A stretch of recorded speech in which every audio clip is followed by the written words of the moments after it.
নমস্কার, জয় মাতারা। আমি অ্যাস্ট্রো হিমাংশু ভাগ্যের দুয়ার থেকে আপনাদেরকে জানাই আন্তরিক শুভেচ্ছা ভালোবাসা। আজ আমি যে প্রেডিকশানটি করতে চলেছি, জাতকেরা হলে ডান হাত থেকে দেখুন আর জাতিকারা হলে বাঁ হাত থেকে দেখুন। যদি কোনো জাতক জাতিকাদের হাতের শুক্রের স্থান থেকে, এইটা হচ্ছে আমাদের শুক্রের ক্ষেত্র, এই শুক্রের স্থান থেকে হয়তো একটু রেখাটা একটু নিচের দিকে নেমে গেছে, আমি আরেকটু ভালো করে আপনাদেরকে দেখাচ্ছি। দেখুন, এইটা হচ্ছে আমাদের শুক্রের ক্ষেত্র, এটা হচ্ছে আমাদের শুক্রের স্থান।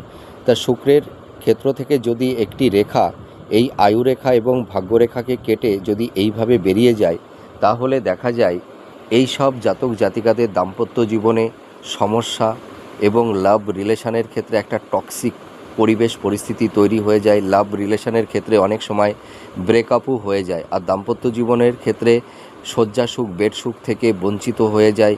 দাম্পত্য জীবনে সেরকম সুখ শান্তি থাকে না।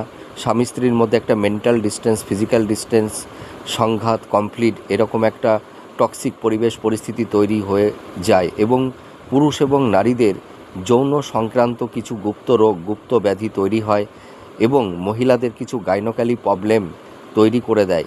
আর ভাগ্যহানি, অর্থাৎ এরা ভাগ্যের সেরকম সাপোর্ট পায় না। সাফল্যের দোরগোড়ে গিয়েও এদের লাইফে ডাউনফল দেখতে হয়। আপনারা মিলিয়ে দেখুন। আর এই ধরনের রেখা থাকলে সেই সব জাতক জাতিকাদের লাক্সারিয়াস লাইফটা সেরকমভাবে এরা ডিলিংস করতে পারে না। ঠিক আছে, স্থাবর ভূ সম্পত্তি, প্রপার্টি, ফ্ল্যাট, বাড়ি সেরকম এরা ক্রয় করতে পারে না। হ্যাঁ, জীবনে সেরকম সাকসেস, সাফল্যতা এরা পায় না। আপনারা মিলিয়ে দেখুন এই প্রেডিকশানটি কতটা ম্যাচ করছে। নমস্কার, জয় মাতারা।